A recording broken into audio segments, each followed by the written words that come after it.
ordinateur, I call this meeting of the Standing Committee on Transport and Communications to order. Ce matin, nous continuons notre étude sur les défis que doit relever la Société Radio-Canada en matière d'évolution du milieu de la radio. This morning we are continuing. Spokesperson for the Friends of Canadian Broadcasting. I invite the witness to make his presentation and we will have questions following that. Monsieur Morrison, la parole est à vous. Merci, Monsieur le Président. Monsieur le Président et membre du comité. Thank you, Chairman and members of the committee. I want to thank you for the invitation to appear on the early days of your examination of the challenges faced by the Canadian Broadcasting Corporation in relation to the changing environment of broadcasting and communications. Yeah, I'm going to continue in English. Merci, Jacques. I was originally invited here to focus on the broadcasting environment. But last week I was told that I could include some comments on the CBC, so I will touch on both as a stimulus to our conversation today. The basic challenges facing Canadian policymakers and broadcasters in 2014 are similar to those described by the Aird Commission in 1929, and I'm going to give you 5 of those. Providing Canadian content in sufficient quantity and quality to compete for audience attention with the flood of production from elsewhere, principally the United States. Making that content universally accessible to all Canadians who want it. It was actually 5 time zones at the time, but now 6 time zone country with more geography than population and with 2 official languages. 3, ensuring that both the production and the distribution of Canadian content are economically viable and sustainable in the absence of a profitable business model. 4, using the system to both celebrate and share the rich diversity of this country's regions and peoples as opposed to some monolithic centric vision. And 5, maintaining the independence of the system from undue influence or control by special interests of any kind, either political or commercial. The late Graham Spry framed this challenge well when addressing a parliamentary committee in 1932. And I'm quoting, "The choice before the committee is clear. It is a choice between commercial interests and the people's interest. It is a choice between the state and the United States." Here is a graphic demonstrating the continuity of that challenge in the second decade of the 21st century, and I have distributed documents which will have this before you. First I want to say I got this from a corporate plan of the Canadian Broadcasting Corporation, Société Radio-Canada, and it shows for about 18 Western democracies the leading television programs, the top 100 programs by country of origin. So you see countries like Japan and the United States where the top 100 shows that people watch are all Japanese or all American. And then you see that ratio change and the countries are lined up not by alphabet but by percent of foreign content in their top 100 shows. And then on the right hand side they show Canada. And they show Canada in French and English. And as you can see, in French-speaking Canada, the level of domestic content in the top 100 shows is equivalent to, say, Switzerland. But for English-speaking Canada, we are just an outlier in this statistic of the Western democracies. Of course, sheltered from U.S. competition by language, French-speaking Canadians enjoy a preponderance of Canadian and Quebecois content, while English-speaking Canadians view 70% foreign programming, mostly American programming, and as I say, it's an outlier. Notwithstanding its shortcomings, our television system is admired and respected worldwide. Because of time-shifted and out-of-market viewing options, and the wide range of over-the-air and specialty channels, the average Canadian viewer has greater viewing choice than the average American. Nonetheless, our system faces real threats. Much of our success in TV results from the delicate checks and balances that have been put in place by the CRTC to ensure availability of Canadian programming. A pick-and-pay or unbundled system, referenced in last October's throne speech, could unravel decades of hard work to ensure the availability of a wide variety of programming which is predominantly and distinctly Canadian.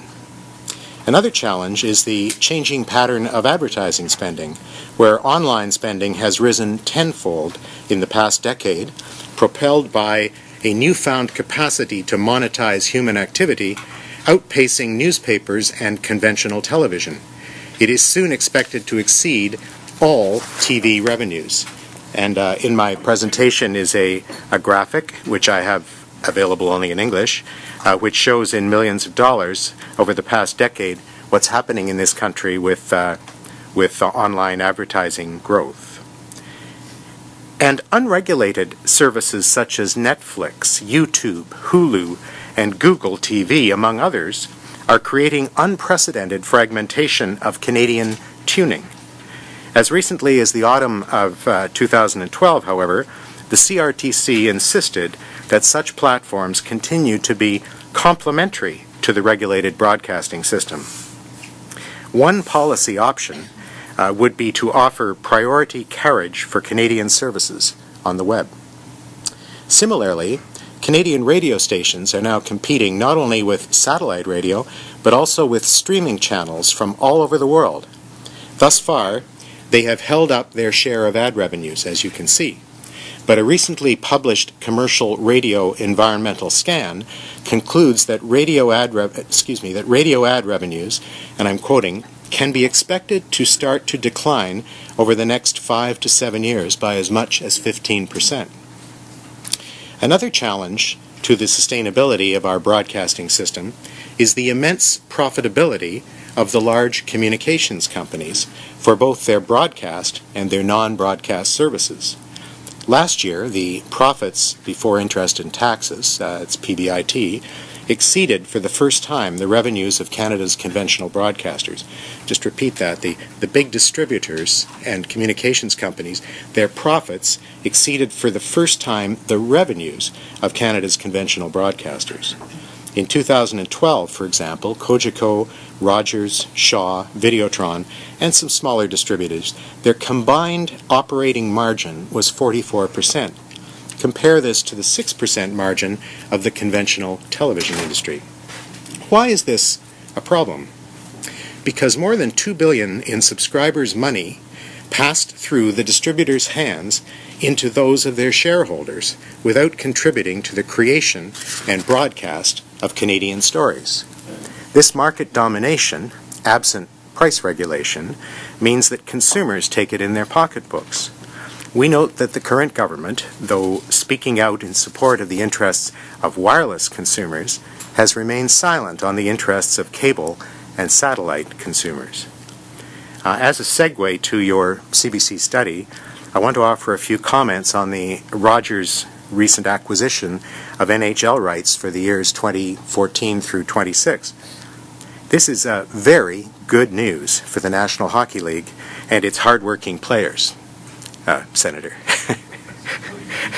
Starting next September, Rogers will pay upwards of $400 million annually for the NHL's multi-platform rights in Canada.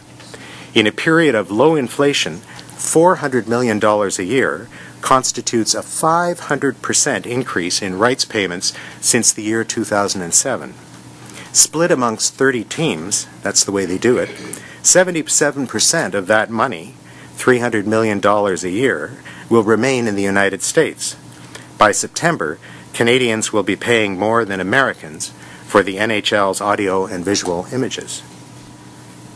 CBC Television used to make a substantial profit on Hockey Night in Canada on that franchise. In 2007, it unwisely, this is an opinion of course, it unwisely bid up its NHL rights payments by about 100%, believing erroneously, as it turned out, that CTV-TSN would also be bidding.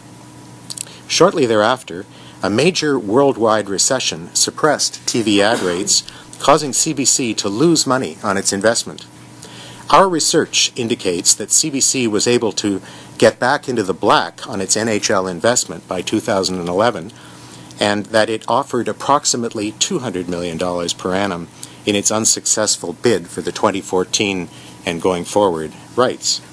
Further, we understand that the NHL recommended to Rogers the current arrangement Rogers has made with CBC to essentially rent CBC Television's English network for upwards of 350 hours of prime time for the next 4 NHL seasons. That's beginning this September and going to June of 2018.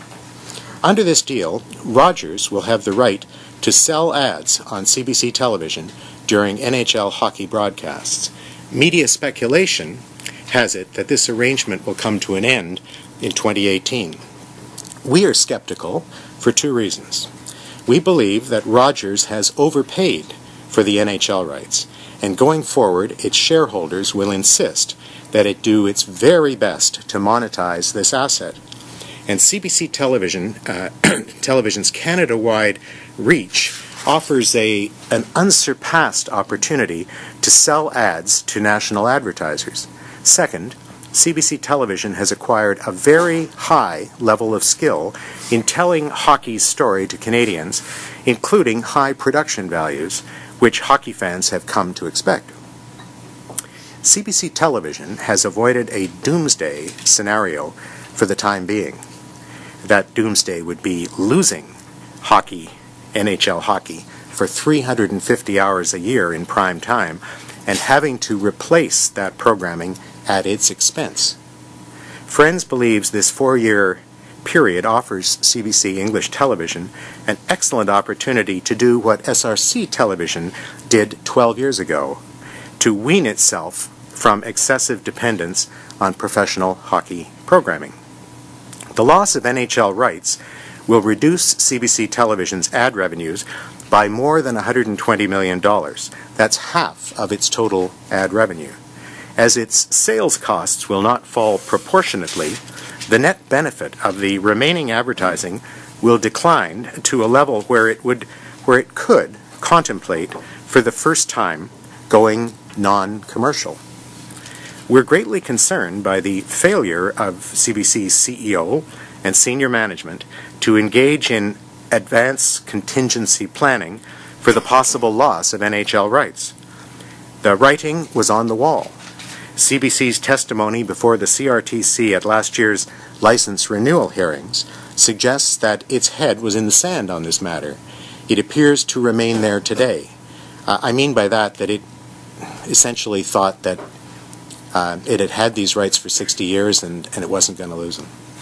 CBC's leadership has advocated ever more dependence upon self-generated, principally ad revenues.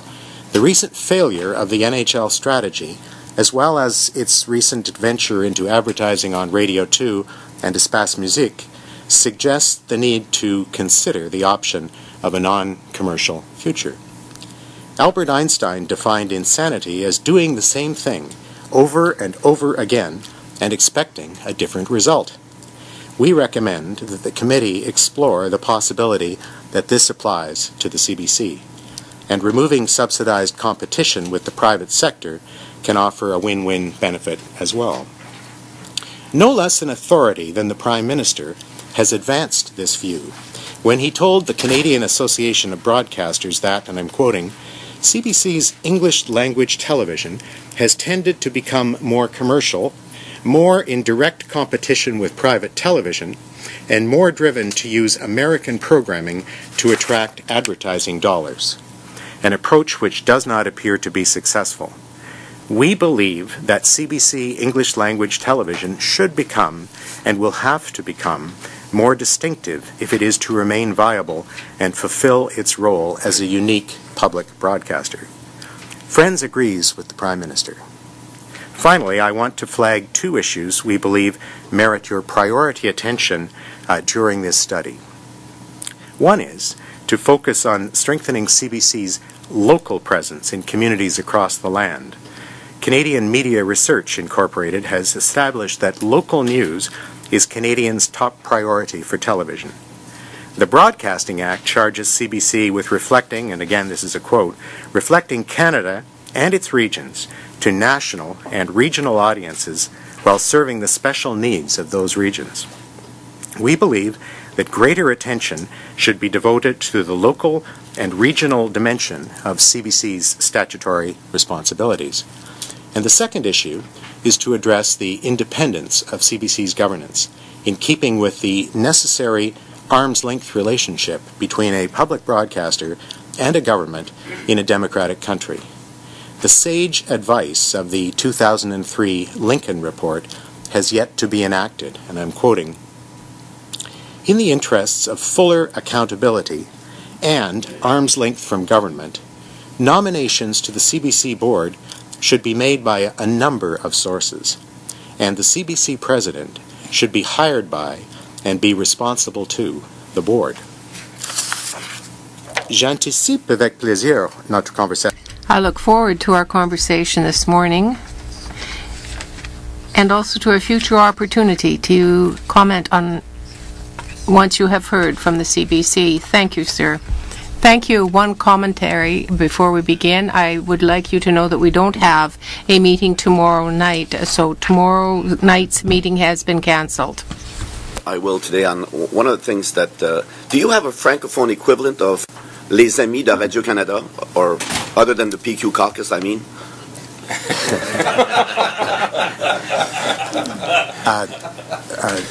Mr. President, Mr. Chairman, we are much larger than the PQ caucus.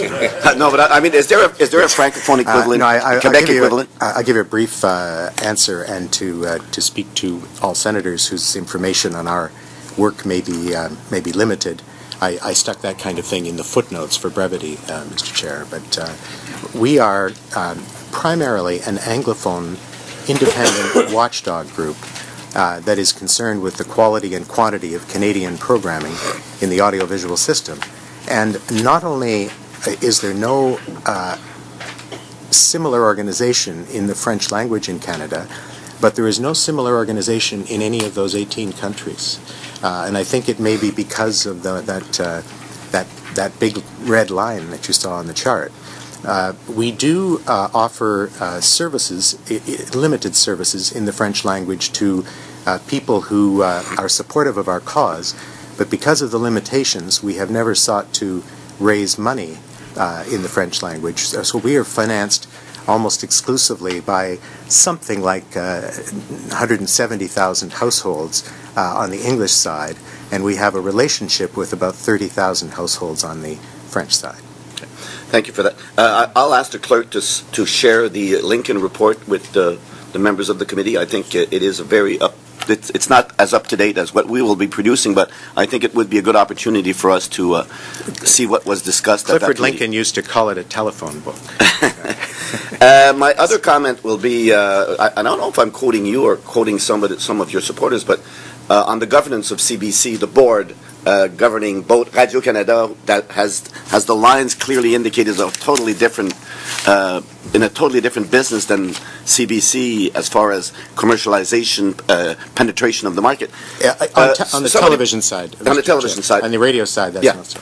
Yeah. I don't know if I'm quoting you or somebody close to you, but that the way the board of the CBC is set up, it would be like Radio-Télévision Française, RTF, and BBC being governed out of Brussels, in the sense that these are totally different worlds, and they're being governed as if they were the same, from a perspective that doesn't really take into consideration the red and the blue lines that you showed us. I don't know if I'm quoting you or somebody else. Mr. Chair, if I said that, I was quoting someone else, and that someone else is the late Pierre Junot. Okay. Oh, so anyway, but because I think that one of the issues we have to deal with as we go forward, because of those strong distinctions that you imposed, you informed us about, I think that's something we have to be able to look at more. I have a lot of names. I have Senator Mercer, Senator Houssakis, Senator Demers, Senator Werner, Senator Plett, and Senator Eggleton. Mr. Mercer. Yes, thank you, Chair, and thank you, Mr. Morrison, for being here, and thank you for the work that you're doing. I have a number of questions, but I'll try to limit them. I found it very interesting. You talked about the margin that cable companies are making it 44%, and the conventional television industry is 6%. I thought competition was supposed to help keep the price down. It seems to me that the competition seems to be doing just the opposite.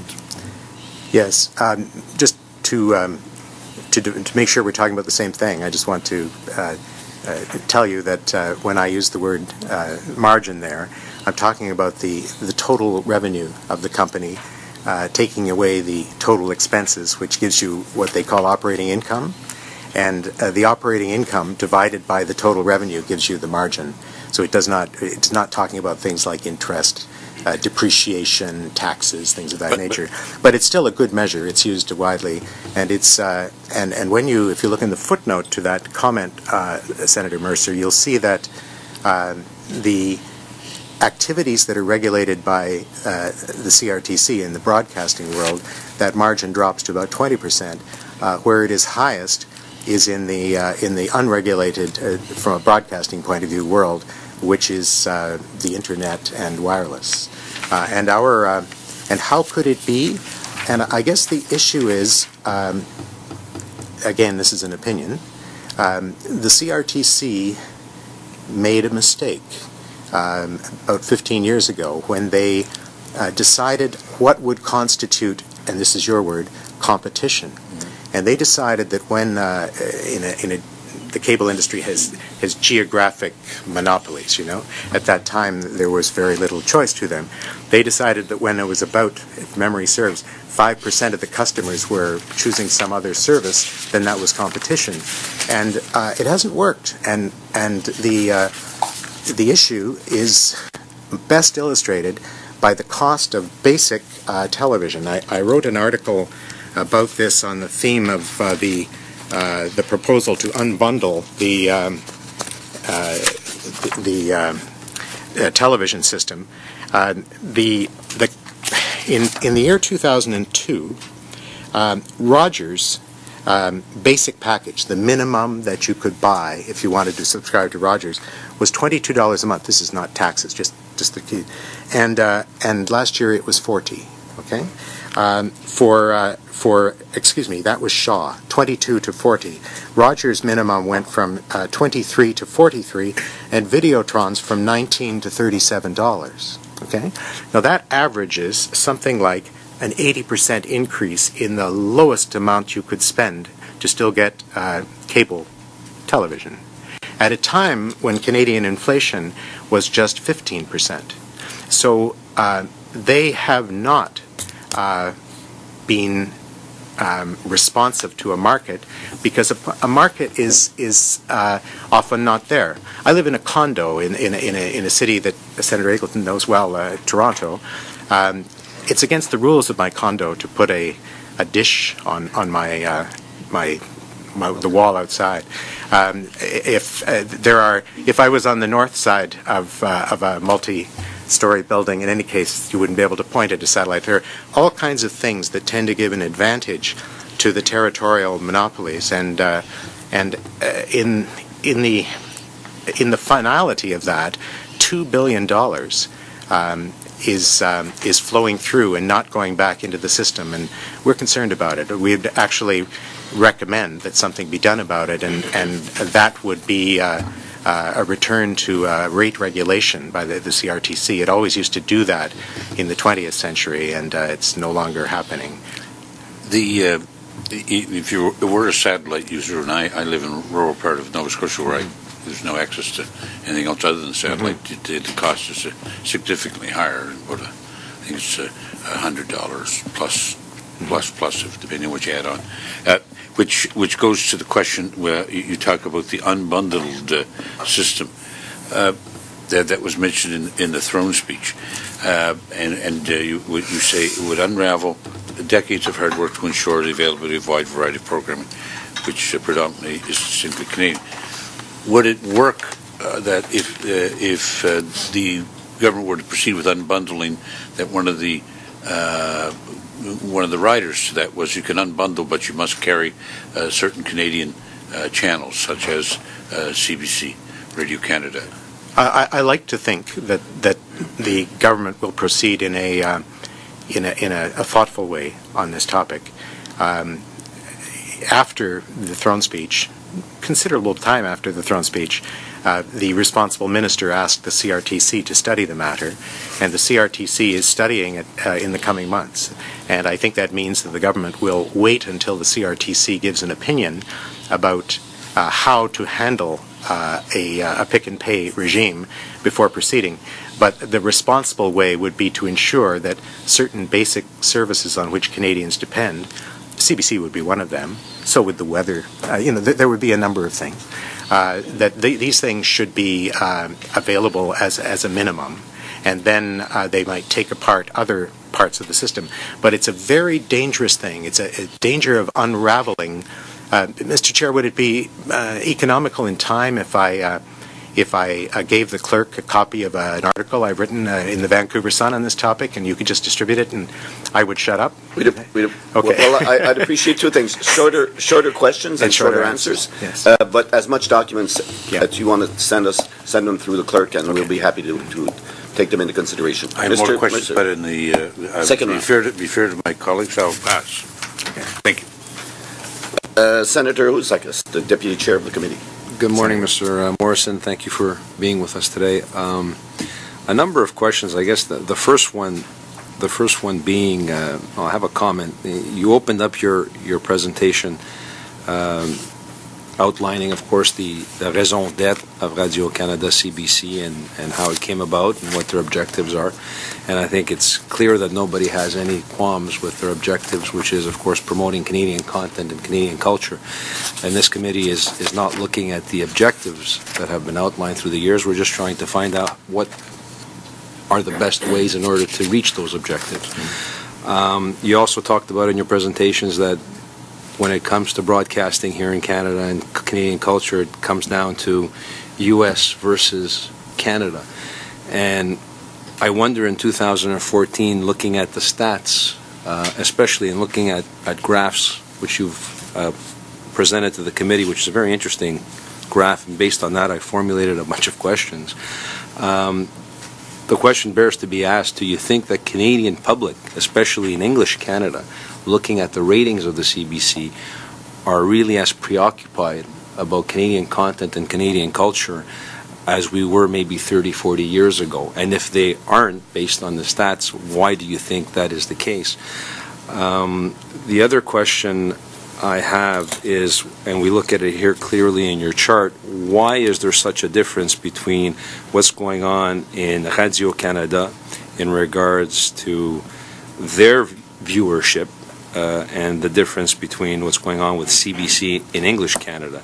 Is it a question of the French arm is operating different and producing better content and marketing their content better? Is it a case of CBC on the English side not producing good Canadian content and being able to improve their results? Or is it a question and a case, as I suspect, of English Canada being a little bit more emulsified in North American culture, and in the case of Radio-Canada going after a market which is culturally distinct from North America, which I'm of the view it is.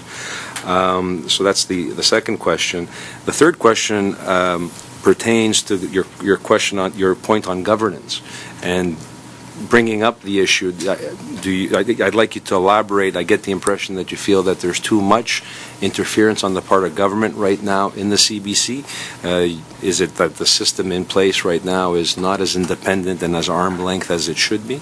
And a supplemental question to that is the transparency of the CBC Radio-Canada towards its shareholders, the equivalent of the transparency you get right now between private sector broadcasters and their shareholders, and what would be the differences.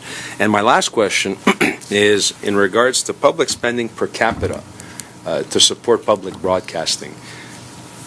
And this is a question I have for the clerk, and maybe we can do this research ourselves. I suspect you wouldn't have these numbers, but I'd love to know per capita how much Japan, U.S., Germany, and the UK spend on public broadcasting compared to the bottom 4 countries here, which is Canada, New Zealand, Australia, and Ireland.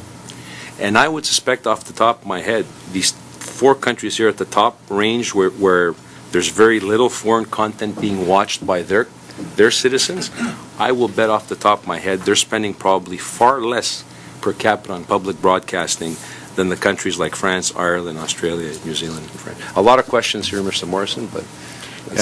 And conflicting instructions. One is to answer briefly, and the other was to speak slowly for the interpreters. Okay, so I'll try to just rattle this off. The ratings. The ratings aren't all that dissimilar as a share of the total viewing than they were 30, 40 years ago, Senator. CBC English Television's share of viewing, it depends how you measure it, but let's say a number like 8% or something like that of viewing, okay? That sounds pretty modest. If you compare that with the RADCAN television, it would be much higher as a percentage. But remember that most of what English television is broadcasting is Canadian. So if you take, just to take my numbers, and I'd be happy to do a better job and send you a note, but 8 is a small number out of 100. But if you look at that chart, you have to think of the 8, and the denominator is the 23. All the rest is American viewing. So 8 becomes a rather substantial share of viewing of Canadian shows, programs, news, information. Because there are 5 questions, I'll just leave it at that. Number 2 is about the RADCAN's distinctiveness versus the, you used the verb emulsify, I think, at one point. Well, ever since the dawn of the audiovisual age, and John Baird, a banker, by the way, in 1929, was dealing with border radio stations, the onset of American programming coming into the country, someone once called it satellite rain, it affects English-speaking people more than it affects French-speaking people, obviously. Those who are unilingual francophone, who are a good majority of francophones in this country, they have a kind of linguistic defense from that onslaught. So CBC English television is competing with Hollywood, essentially.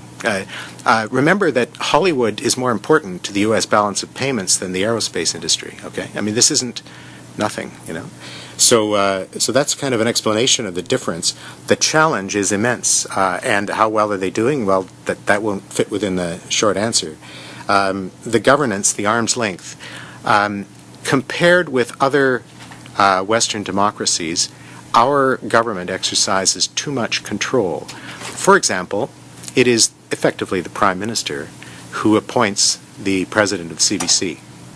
That is not, the President of the CBC cannot be effectively fired for anything. It's like a federal court appointment. It's during what's the phrase? Good behavior, not at pleasure. And so the board of directors, the president is not really responsible to the board of directors in any serious way. The board of directors is more like an advisory board. That's not the way it works in Japan. That's not the way it works in the UK.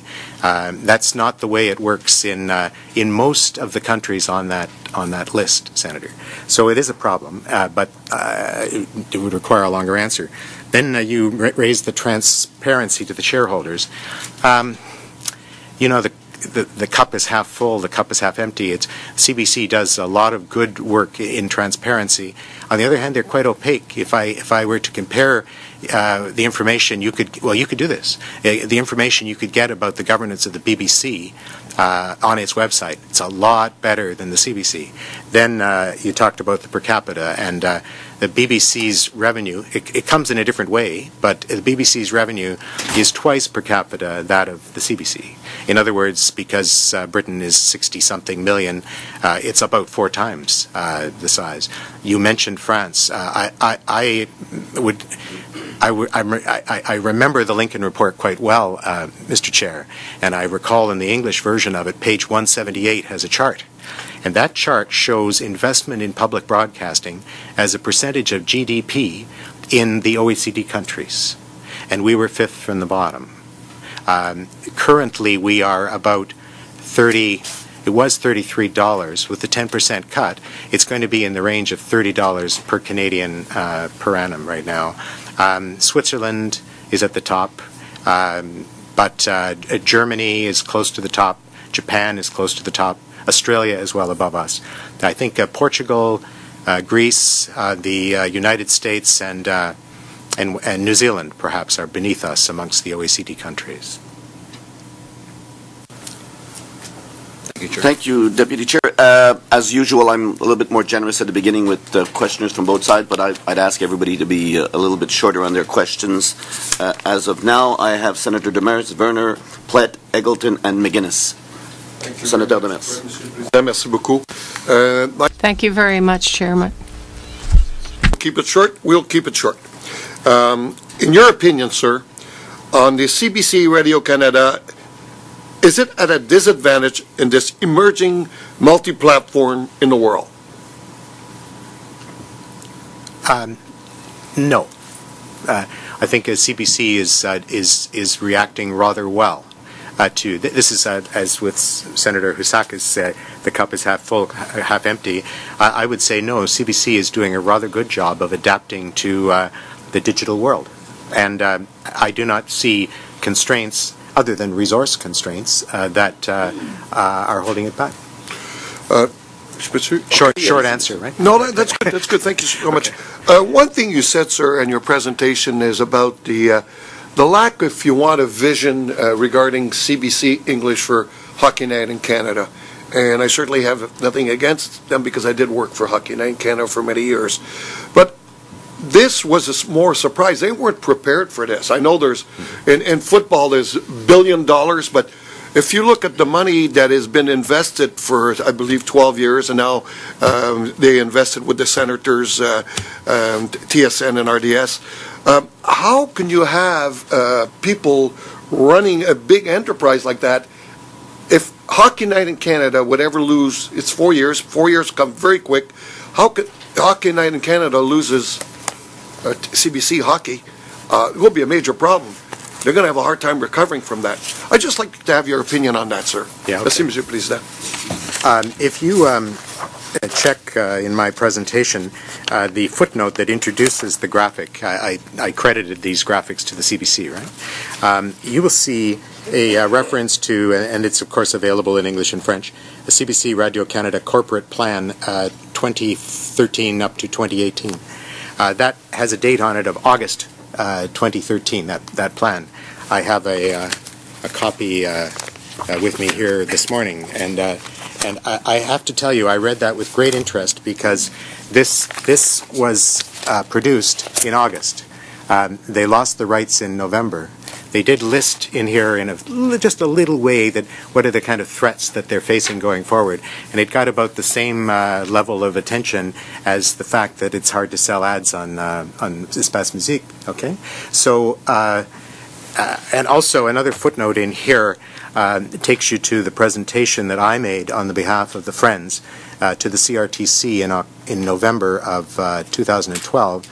Paragraphs 12 to 37 of that brief are all an answer to your question. We put that in front of the CRTC. The CBC's response I would characterize as, well, how would they know? Because all of this is confidential, and besides, we're not going to lose the rights. That was about it.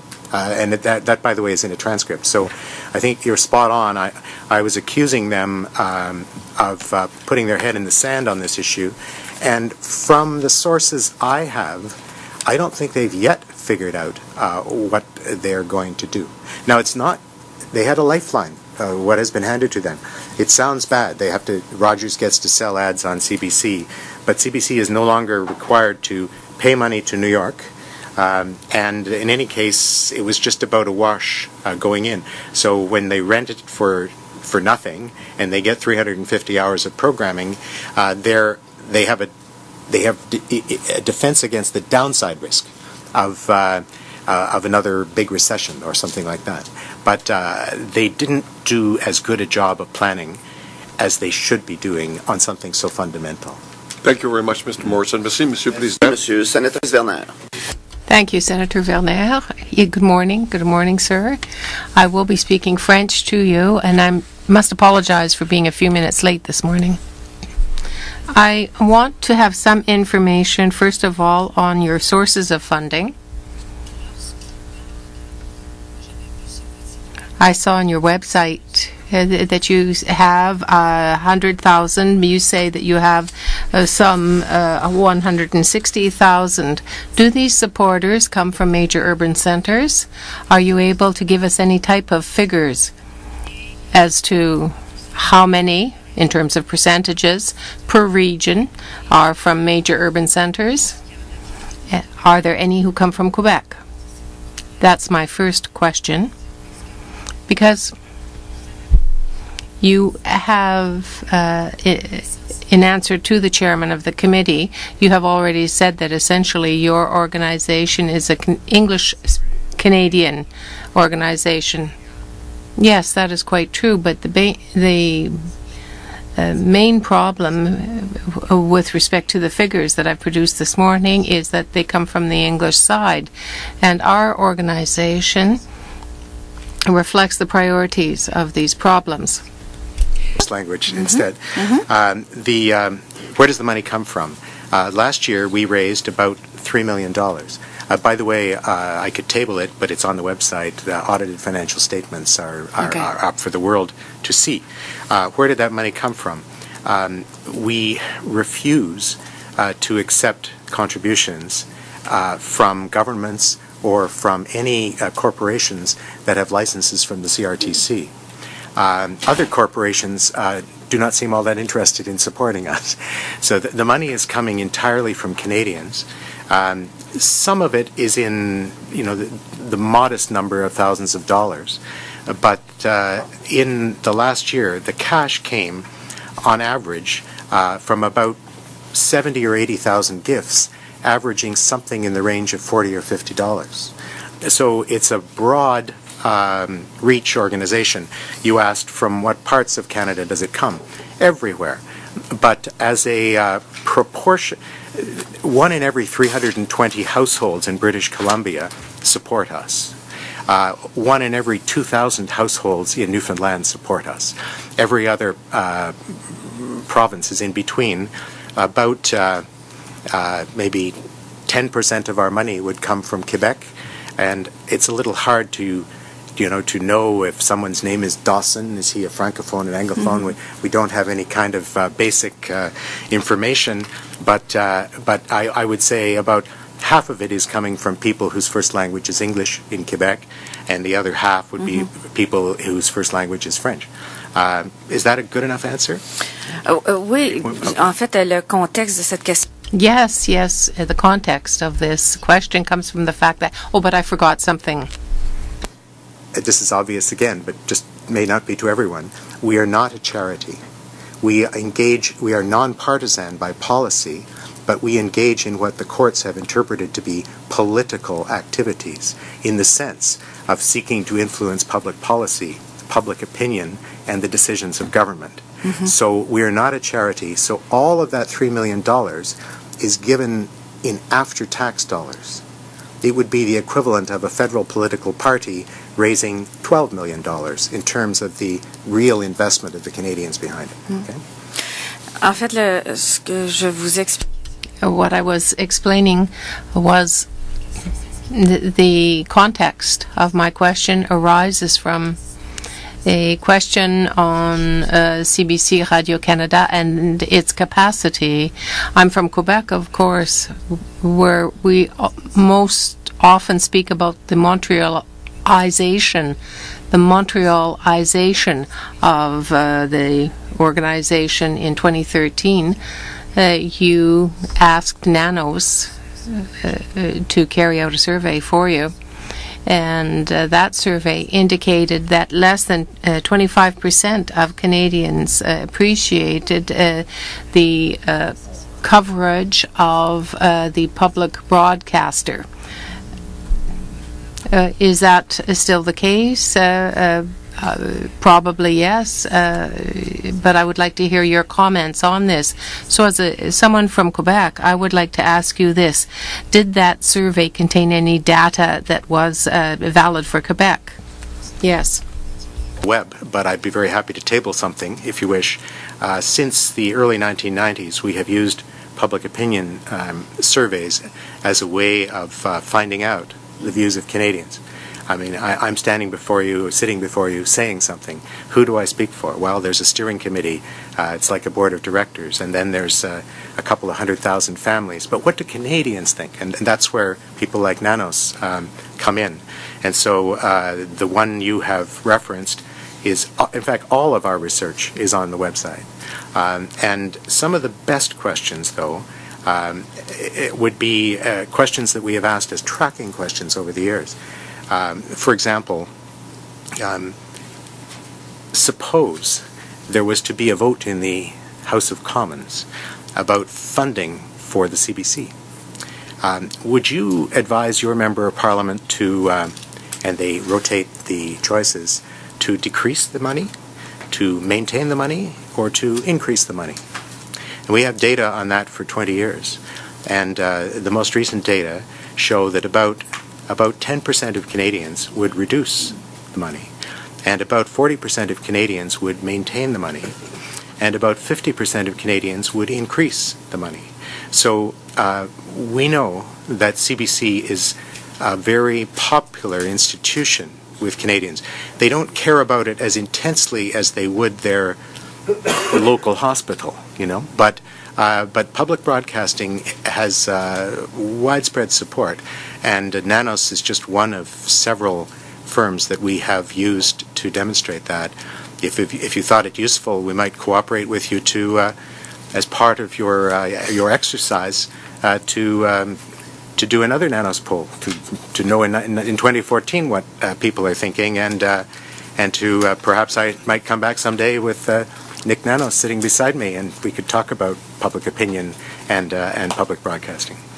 Mais ma question concernait davantage But my question was more directed towards Canadians' appreciation of the coverage of the news. Yeah.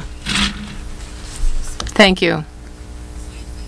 That less 25%, that depreciation in news coverage, it was this particular aspect of the survey that led me to wonder and ask you if you had any comments to make. For themselves. That's a good poll. It's done professionally. I didn't get to ask the questions, you know. It was done by Nanos Research, and you have the answers. Okay. Merci. Thank you, Senator Platt. McDonald. Thank you, Chair.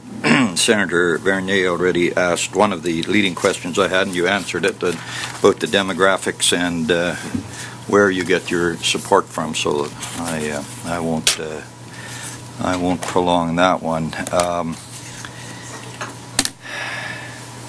Years ago, when I traveled around northern Manitoba and northwestern Ontario, I listened to the one and only radio show that I could get, and that was As It Happens. And I'm assuming that maybe most people under the age of 40 don't even know what the CBC show As It Happens was, but I listened to it, and sad to say, now that I have satellite radio and satellite television, I don't even know whether that show is still airing, because I listened to it. It's airing, Senator. It is. Well, that's great. And it was. But obviously, because of satellite radio and satellite television and so on and so forth, these are natural occurrences that people will listen to what they want to listen to. And you and I, Mr. Morrison, are never going to change that fact. I want to watch. Nor should we. I want to watch what I want to watch for the least amount of money. And that's just simply the majority of Canadians would feel that way. Maybe not everybody, maybe not you. People go where they have opportunities. There are even people from the Friends of CBC that have moved to Toronto from Winnipeg because they had better opportunities in Toronto, I'm assuming. And so I think that's just simply the long and short of it, is that we go where we have opportunities, we buy where we have opportunities. A couple of questions I have, and we have, and we will continue, I'm sure, with every witness, talk about the Rogers-NHL hockey deal. And many of us that watch hockey are concerned about what that may or may not do. I'm optimistic that I will get to watch my hockey games, and whether it will be in 4 years from now on CBC or somewhere else.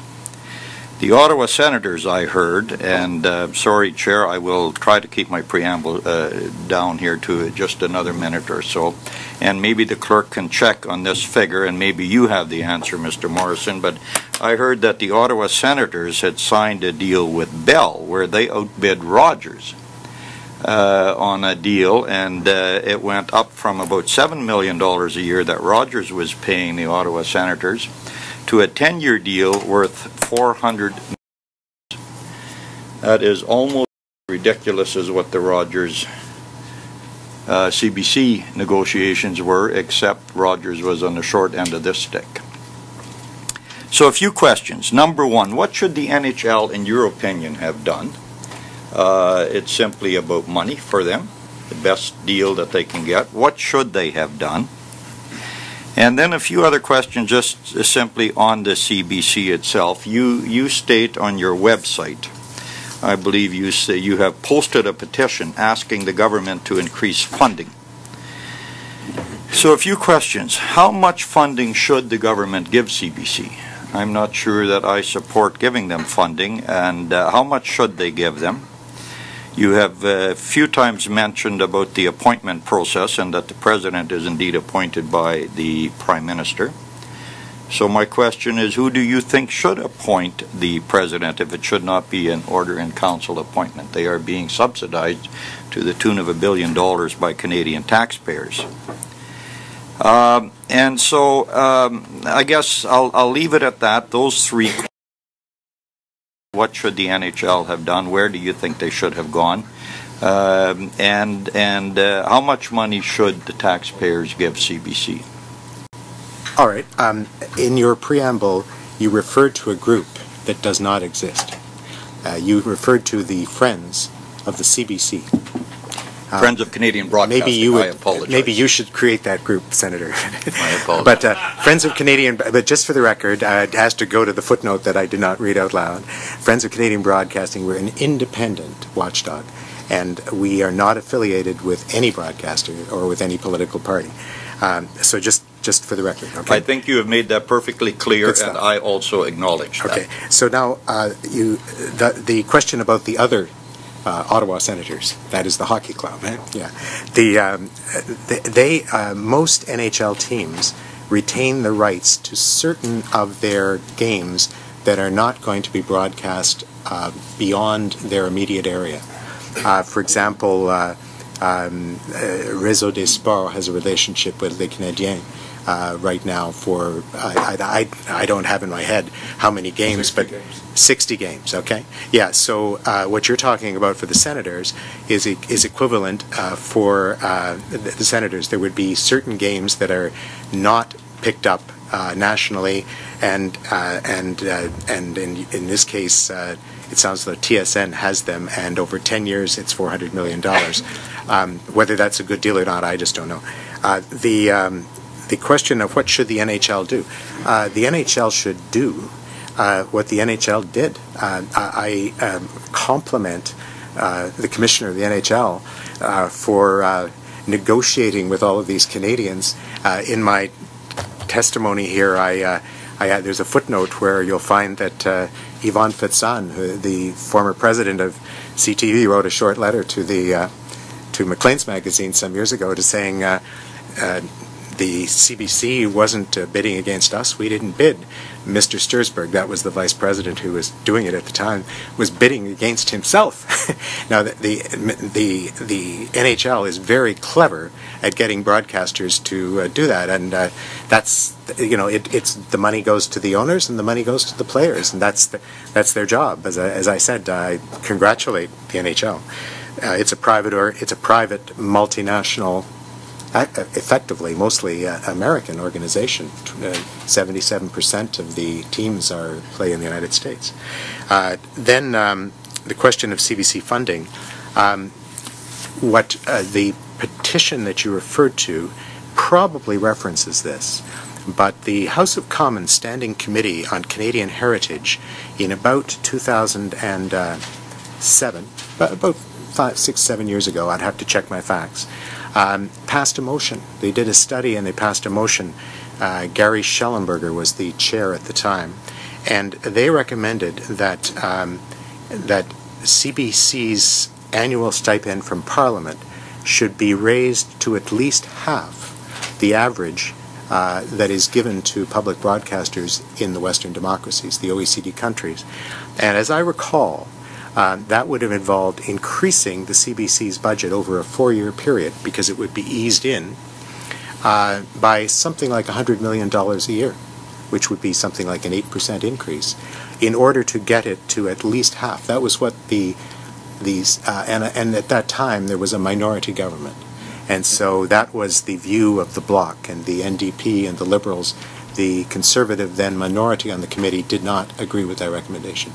We agreed with that recommendation, and the petition was along those lines. It seemed like a reasonable way to address the public broadcasting deficit. And then finally, the OIC appointments. In Britain, the Director General of the BBC, the appointment is equivalent to an OIC appointment, but it is done on the advice of the Board of, trying to remember the name, Board of Governors, I think, of the British Broadcasting Corporation. In other words, it is arm's length. It's a little bit like what the Governor General does every day. It takes the advice of the Prime Minister.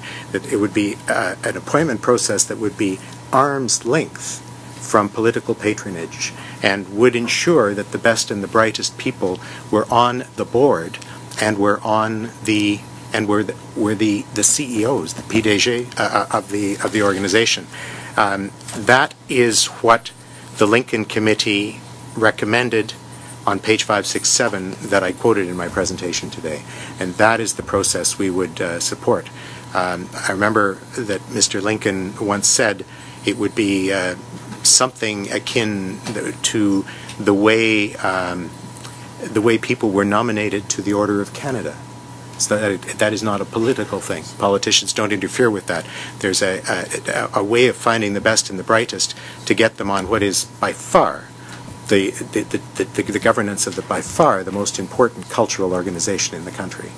And we are an outlier. There is almost no democratic country that has this direct patronage appointment of the leaders of the CBC. One supplemental, if I could, yeah. Chair. First of all, just one comment. I believe we have made sure that the best and the brightest have been appointed. So that's just... Well, then we have a fundamental disagreement on that one. Well, fair enough. And that applies not just to the current I'm sure, board. Sir, that isn't the only disagreement that we would have. We're both from Winnipeg. Let me just... and I still live there. You made great reference to the fact that you are not friends of CBC. So let me ask you then, sir, the Friends of Canadian Broadcasting, how many other Canadian broadcasting organizations are you petitioning for to have funding increased?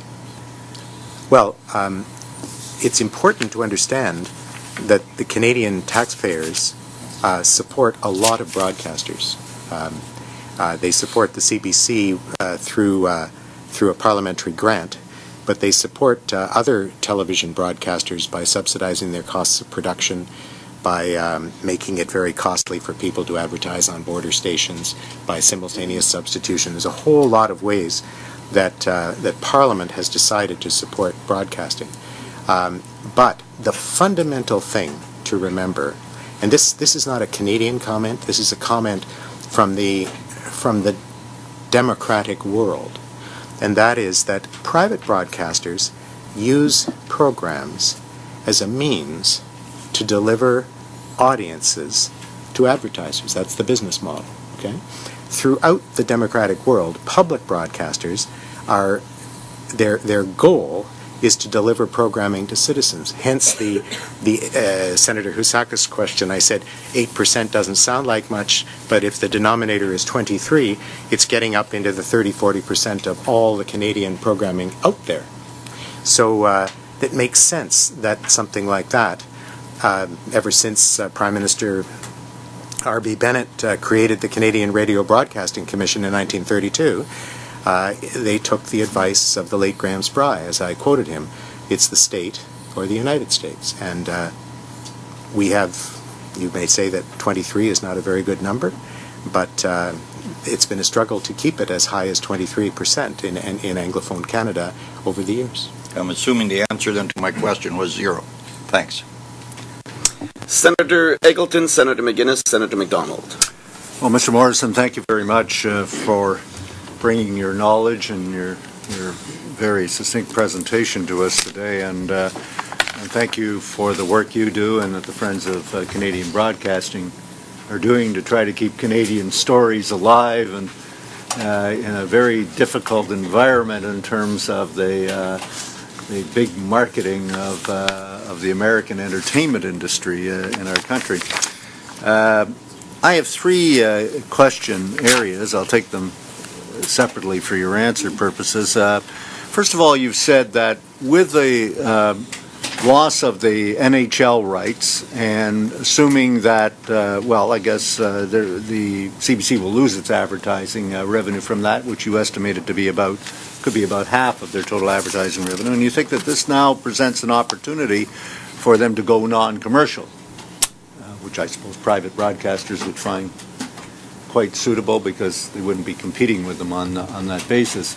But where is the revenue going to come from? We've seen cutbacks to the CBC in recent years, and I don't know that there's much of an appetite, at least till the point of the next election anyway, much of an appetite for reversing that role. Is there another way of, another source of funding?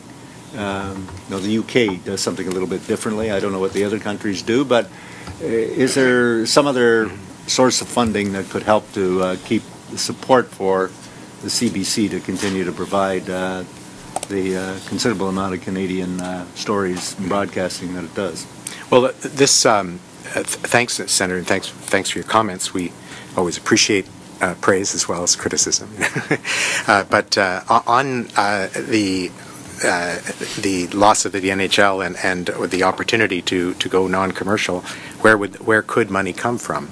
Of course, the taxpayers could invest more. That was what the Commons Committee recommended. And you say, what are the alternatives to that? And it doesn't have to be an alternative, does it? It could be a mix and match of things. Who would? I'm here quoting a Globe and Mail editorial some years ago. Who would benefit if CBC English television were to go non-commercial?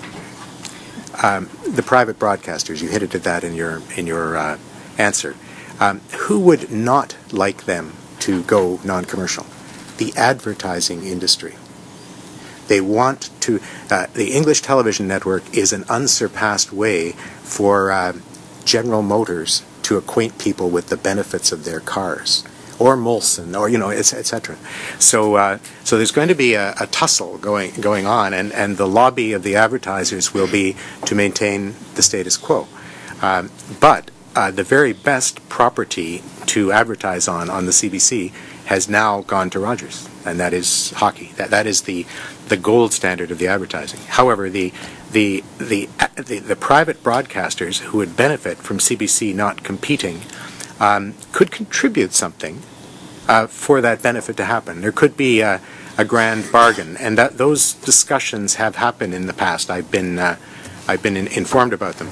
There is also the recommendations, and you should consult. I think it's very wise to distribute the Lincoln report to your colleagues, Mr. President, Mr. Chair. But there's another report that you might go back to. Pierre Junot was the chair of that report. There was a professor from Simon Fraser University called Catherine Murray, and the famous Peter Herrendorf was on this report. And I'm going to guess about 1996. And it had to do with big Canadian institutions. I think the Film Board was in there as well, but principally the CBC, and they had detailed recommendations. They were concerned about, at the time even, these huge windfall profits of the distributors. Some of that money could be plowed back into the system to help not just public broadcasting, but private broadcasting.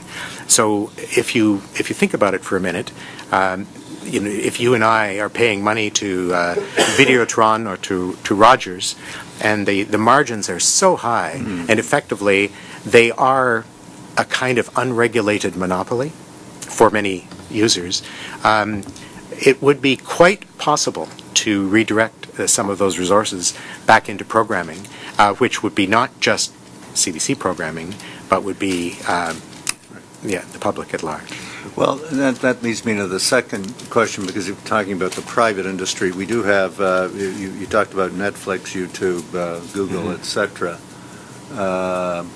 What regulation should we be putting on those? How can they contribute to Canadian content? They're not making any contribution, I assume, at the moment, or not obligated to make any contribution to Canadian content.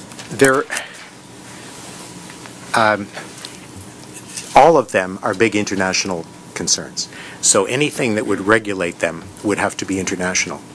And a number of countries share our concerns.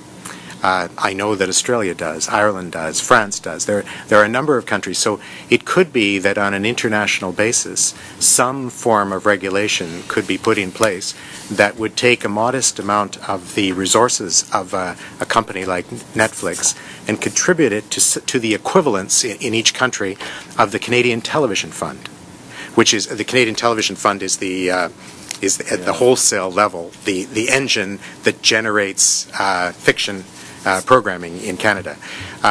Right now, 5% of the revenues of they're called BDUs by the CRTC, the broadcast distribution undertakings, the big cable companies, 5% of their revenues have to go to that fund. Net of, there's technical rules. So Netflix would be on a level playing field with its Canadian distributor equivalents if it were doing something like that. There are other ways. I mentioned one briefly, that Canadian distributors on the Internet could have more favorable treatment, less of the capping of the bandwidth that's available to them from the big companies. There could be a discrimination between Canadian content and foreign content in those rules. But you're asking, I think my answers are just to get it started, you're asking the right questions. Well, let me ask you about... One final question. Oh, okay. The CBC News Network, the news and information system, if it was focused on that network, and if that network had advertising as opposed to the main network, could the news and information function of the CBC operate on a break-even basis? That's a complex question. So a short answer, number one, as you know, the CBC News Network does have commercial revenues. It also has fees that are mandated through the CRTC that the cable company is required to collect and pass on to them, just as TSN does. So it has a complex web. It comes to, I think it's something in the range of $80 or $100 million a year. But those facts are available to you in the CBC financial statements. It shares its news gathering with the main television network. Indeed, in a digital age, more and more, it shares its news gathering with the radio and the CBC.ca, radcan.ca, so that there's a big hub of news sources, some of which are being subsidized by taxpayers, some by advertisers, and some by cable and satellite subscribers. And would that break even?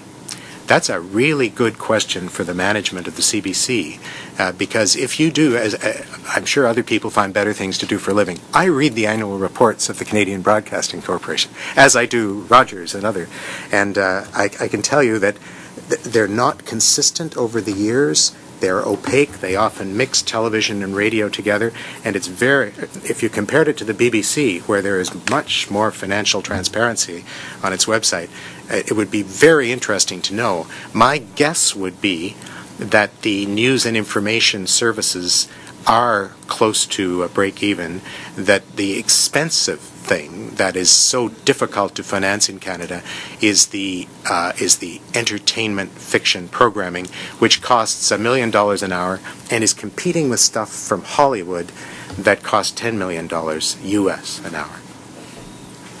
Thank you. I have another question later. Second round? Second round. Yeah. Second round. So I have Senator McGuinness and Senator McDonald on the first round. Thank you very much, and thank you for coming.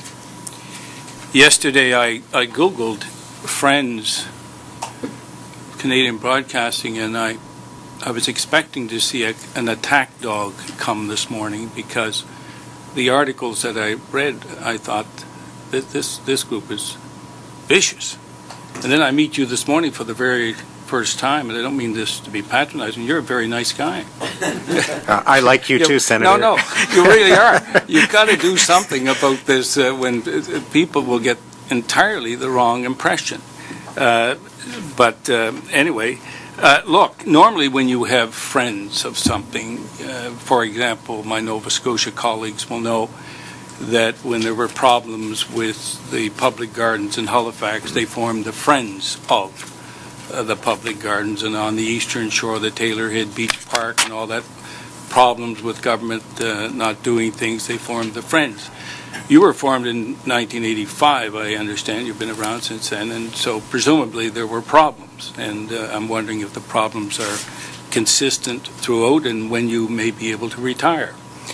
So you can let me know this. A couple of other points with respect to the appointment of the CBC board. And it's always nice to try to get it out as far as you possibly can. And I can remember when I was in the government of Nova Scotia with respect to judicial appointments. And it used to be that recommendations would come in to the Attorney General, on to the Executive Council, and appointments would be made. And of course that wasn't satisfactory to the public apparently, so they put a whole host of people, and now people are complaining that they're appointing their friends. So I don't know where the happy medium is with respect to the appointment of the President and CEO. And then this morning on the national CBC radio, they were talking about the new appointment to the National Capital Commission, the President, and there were complaints that, oh, well, he's from within, he's one of their own. And of course then they had a commentator on saying, well, maybe we should go back to the days of the appointment by the Executive Council, people like Gene Piggott that were there. So I don't know where the happy medium is with respect to that. The other point I wanted to make very quickly is this. We have in this country the CBC radio. And if ever things were done properly, that is a prime example. When I wake up in Nova Scotia, I hear Information Morning, and Information Morning pretty much is throughout the country. And then you go to Canada AM, and you go right through Canadian content, everything that you can ask for. On Sunday afternoon, it's Rex Murphy and Cross Country Checkup. If you wake up as you get older at 3 o'clock in the morning, you can hear the BBC, Australia, Germany, so on. So that is absolutely, in my mind, they've got it right. But CBC, to me, you know, when the CRTC had to put as part of the license that you must have 9 hours per week in English television, Canadian content, and I think it's 7 in Quebec. I mean, when you have to do this, you have to ask the question, is CBC television still relevant? You have to ask that question, and it'd be a meaningful debate, because they, as you said earlier, they're competing with Hollywood, and they are. And so I'm not sure that I guess it's close to $1 billion that's put in. Is it good? Is that a good expenditure of the Canadian taxpayer? To me, it seems it's becoming more of a no-brainer in terms of that.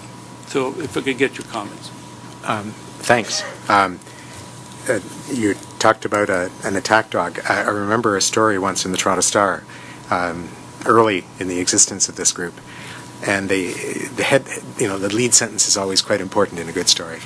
And it said, for a group that calls themselves the Friends, they sure have a lot of enemies. The problems that we set out to address have to do with the quality and quantity of Canadian programming. And we know from the opinion research that I discussed briefly earlier that Canadians do support Canadian programming. They want it to be there. One of your colleagues, Senator Gerstein, sent out a letter that I got a copy of. It must have been a supporter of the Conservative Party to get it. And one of the questions was about $1 billion goes to the CBC. Do you think that's a good use of taxpayers' money or a bad use of taxpayers' money? We said that's a good question, and we got Mr. Nanos to ask the question. We found out that 63% of Canadians thought it was a good use and 25% thought it was bad use. And we asked Senator Gerstein, could we find out the results from Conservative Party supporters? But somehow he wasn't forthcoming on that. So there is support for spending money on Canadian content. On the working backwards here, of course there's a lot of support for CBC Radio, but CBC Television has these special problems. You said, well, should we bother to compete with Hollywood? I mean, if we didn't, all of a sudden Canadian viewing in the English-speaking part of Canada would drop to a much lower level than it is without CBC Television. On the back of this chart, just for your information, picking the city of Ottawa, and on our website, we have this only for the English language television system. These are the over-the-air channels, but even from as far away as you are, Senator, and with whatever eyesight you have, if you look at what I've got here, you see one channel at the top, which during prime time is all red, meaning it's broadcasting Canadian programming. And then that's what the other channels are doing. The two shades, the white and the gray, is where you get simulcasting American programs. So at times of the day when adult Canadians are free to watch, most of them, only one of the over-the-air channels is predominantly Canadian. I think that chart speaks for itself. And then let's see, the CBC board. How do you appoint it? In essence, your question was, well, is something wrong with any appointments mechanism? And I agree. There's no ideal appointment mechanism, but there is something wrong with the existing Canadian mechanism that's been well documented. You don't have to believe me. Read the Lincoln report. See other recommendations that have been made. And what I would say at this stage of your work, you're probably thinking about what are the questions we want to ask? What do we want to pay attention to? I would check out the governance systems of public broadcasters in other democratic countries. Just as Senator Housakis said, let's get the data on investments in public broadcasting in different countries. I would check out those two things, and I would covet that it's probably cheaper to bring people from Germany to this room than for you all to go to Germany. But I would covet you getting to know what's going on in these other countries and not confining your investigation to the United States of America, where public broadcasting is very feeble. Did I miss something? I don't think so. No. Yeah. Thank you, Senator. Senator MacDonald. Thank you, Chair. Mr. Morrison, good morning. So many questions, but I'll try to confine it to a couple for now. I guess for half a century, the way television was delivered, platforms delivered messages through radio or television boxes, and the CBC was tailored around the delivery of that type of content. Mm-hmm. But there's great change now in the delivery of media. I think we all agree with that. We can watch what we want when we want now. So with that change in mind, I'm just, what is it exactly you think is fundamentally essential to the CBC? What is the most important aspect of the CBC that you think must be preserved in this time of change? Well, I suppose there was a time in the past when there was no change, but I don't know when that was. The study that the corporate plan that I criticized earlier is its subheading says change is the new status quo, and so, but there are elements of continuity in our problems. For example, in the 1930s. The problem was these big, huge American radio stations coming in and Canadians listening, and all of a sudden the United States was in every household in the country. And now we have something very similar. It's the Internet. And we've gone from a scarcity of spectrum to an almost infinite amount of spectrum. And in that environment, what really, and this again would be my advice to you at this stage in your operation, please don't get preoccupied with technology. Think of technology as pipes, wires, tools. It's the content that matters. And so the reason that Canadian broadcasters and including the public broadcaster are so important is that otherwise we would not have any sense of understanding in our own communities. People in Saskatchewan understanding what's going on in Newfoundland. All of that sense of belonging that creates what Peter Newman described in our first an ad directed at Prime Minister Mulroney, described it as a distinct identity on the northern half of the North American continent. That's the key thing. And where CBC is doing a good job, and that often happens locally rather than on a network, is just telling Canadian stories. Another metaphor is you go into a Safeway or a Metro store or Loblaws or something, and you're walking down an aisle, and the things that are on the bottom shelf, you can't really see them, you don't buy them. The prime real estate in those stores is at eye level, and they do describe it as shelf space. And so the metaphor to the television system is shelf space for Canada in our audiovisual system, and God knows that's a problem. The CBC is a general interest television network, like ABC, CBS, NBC, CTV.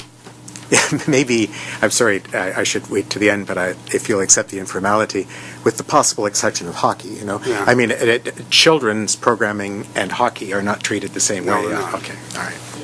They raise different revenues, too. Yes, okay. And the CBC, like all general interest television stations, is struggling with the ability to raise ad revenue. Because ad revenue is driven by large audiences and feeding into large audiences. Now, CBC News World has been successful at raising revenues through subscriptions. I think it's about $10 million this year. If the ad market collapses for the CBC, and I think it will be threatened when they lose the talkie content, how would the Friends recommend the CBC deal with revenue generation?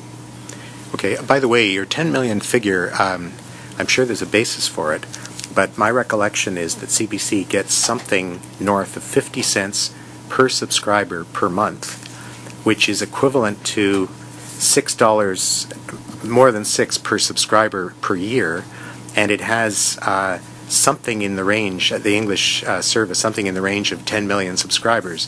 So I think in an order of magnitude, the subscriber revenues are in the 50 to 70 range. Okay. Mm-hmm. But the overall question is not unlike Senator Eggleton's question around where could resources come from. And I just, in the interests of brevity, I'd just remind you the comment I made to him about if CBC were to go non-commercial, who would benefit, and they might be prepared to pay something for that eventuality. These answers are Anglophone answers. The réseau d'information of RADCAN is similarly, it has fees, and it would probably have something in the range of $20-25 million.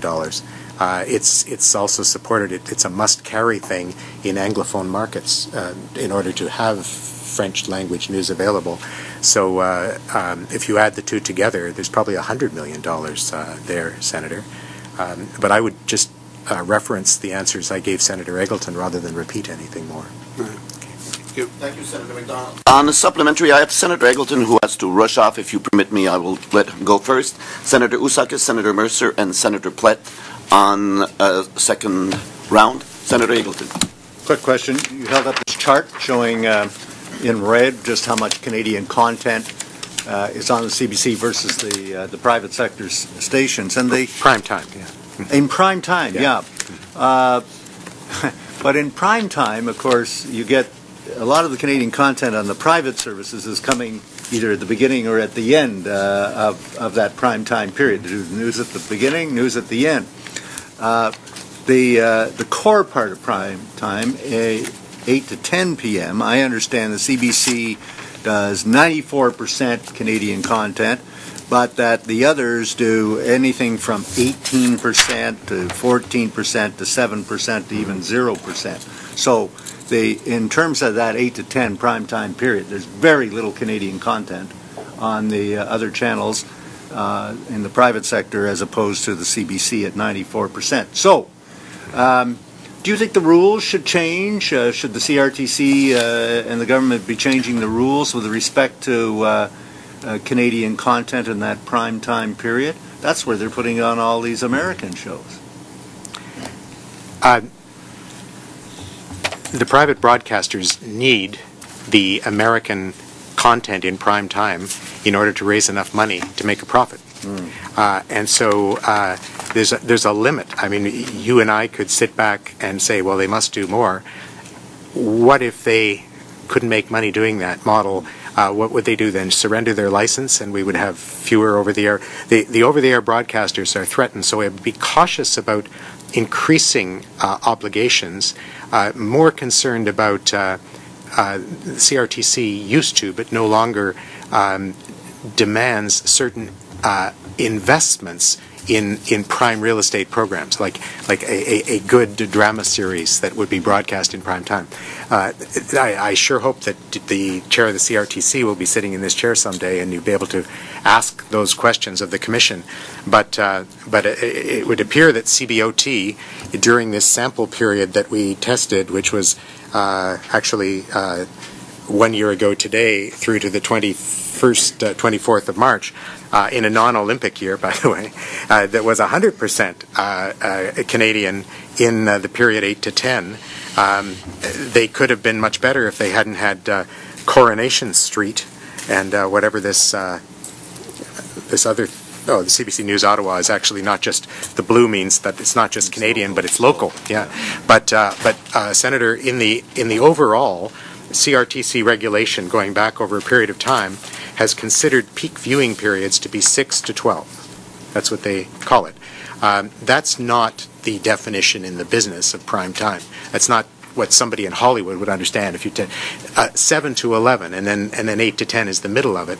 But what you will find, here's what happens when you make a general rule. You have to be, every Canadian television broadcaster has to be 60% Canadian, measured over the whole year and from 6 a.m. to 2 a.m. or whatever. And then they have to be 50% Canadian between 6 and 12, okay? So what they end up doing is load up the 6 to 7 period and the 11 to 12 period with Canadian, so that the real money-making period, they're down to 25% Canadian. So that's how it works, and they will there are people who earn big bucks in private broadcasters making sure that 60% that's supposed to be a floor is in fact a ceiling. They don't want to pay 60.1, you know, because you can always make more money renting an American program whose big production costs have been realized in the American market and wrapping Canadian ads around it than you can by creating Canadian programming, which is why at the outset I said that there is no, our system has been built in defiance of economics. You know, there would be no Canadian programming in a neoconservative let the market decide world. Thank you. The supplementary? Yes, please. And then you can take me off the second round. Just further to this graph, Mr. Morrison, do you have numbers as to how many Canadians are watching, aside from the national and sports. Do you have numbers as to how many people are watching CBC versus the three others that you have here during those peak hours? The numbers are available from a group called the Bureau of Broadcast Measurement, BBM. The broadcasters have them. You could demand it of them. They won't let us belong. We've offered money. I even had a check returned to me. But I have generic answer, which is probably what you're more interested in, and that is when you pick. I try to give you a specific example. American Idol, which is broadcast on CTV between 8 and 10 p.m. and CJOH in February of last year, you get the Canadian audience for that show.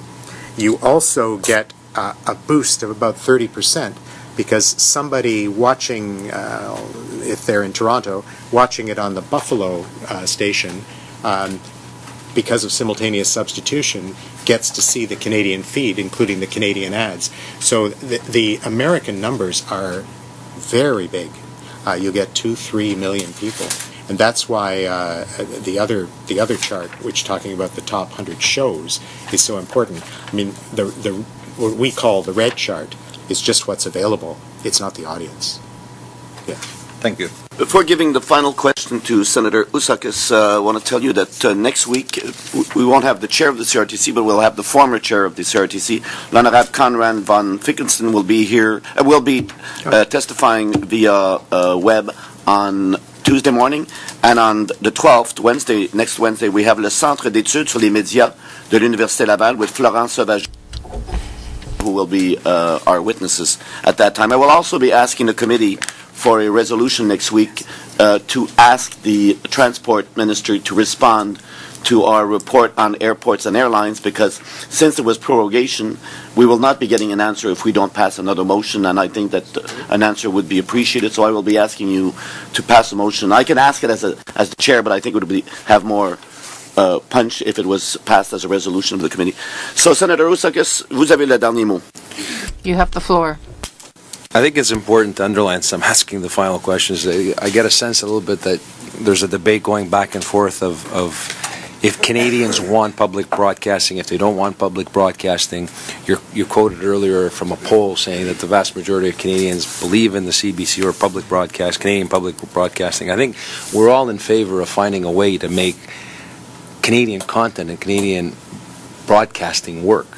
And I think as parliamentarians, the objective of this study is to try to determine how best to do that while giving Canadian taxpayers, who more and more are demanding transparency and efficiency, to give them the best bang for their dollar.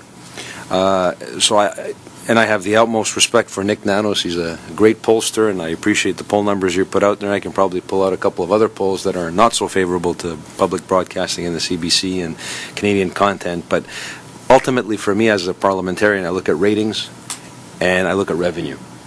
And the bottom line right now, when it comes to Canadian broadcasting and the CBC on the English side, the ratings are atrocious, and the revenue just isn't there, because if it was there, we wouldn't be spending tens of billions of dollars every decade to subsidize this organization. So the fundamental question, I guess, and we'll give you the last word, you deserve to have it today, is, as parliamentarians, is the real issue in supporting Canadian broadcasting that they don't have enough money, and we have to go from 1.2 in subsidies to 2.5 billion in order to get Canadian content to be competitive and basically produce better shows that more Canadians will want to see? Is the problem maybe that the CBC isn't doing the right things that in terms of getting the best bang for their dollar and promoting Canadian content? And I'll give you a small example. I was a few months ago going through the CBC website, and they had this system out there where they're streaming music on the website, where Canadians can go on CBC website and listen to music. I like it. My kids like it. You go on, you listen to whatever music you want. And I was going through it, and I figured you'd be probably, at being the CBC and streamlining Canadian culture and Canadian content, you'd be putting out there exclusively Canadian artists. But that wasn't the case. All the Hollywood stars, you can hear their music there as well. So that's just a small example, again, of are they doing enough to fulfill what the raison d'etre and their main mandate is with the money they have, or is it a question of just not having the sufficient funds, in your opinion? Thank you, sir. All right. The late Dalton Camp once said about the CBC, he said, it's probably the most criticized institution in this country. And then he said, well, I'm coming to that. That was going to be my second line. But he said one of the most criticized institutions in this country, but love it or hate it, he said, it's one of the few national institutions that still works. And I thought that was an interesting comment. That Camp died about 2002, so it's more than 12 years ago. It was in his last years. I read it in a paper. We have always had to struggle in this country to create a sense of belonging, identity to something that, in the presence of all of this onslaught, flood of things from foreign areas. The Prime Minister once said in a small gathering that I attended, talking about R.B. Bennett, he said, R.B. Bennett, he created the CBC. That's not quite true, but it's true in principle. He created the CBC, and he paused and he said, "But we've long since forgiven him for that." I want to remind you of how modestly Canada funds public broadcasting compared with other democracies. So in view of that, I think they achieve a great deal. And I guess my last comment would be, it's also very important for the CBC, SRC, to respect the two official language groups of Canada. And traditionally, it has devoted about 40% of the taxpayers' money to the French language and about 60% to the English language. And the group I speak for supports that allocation. And we get upset when we see something like that change. And I would refer to your attention an example of that. A CRTC commissioner, in fact, the vice chair, Mr. Tom Pentafuntas, made a very articulate dissenting opinion about an aspect of CBC's recent license renewal by the CRTC.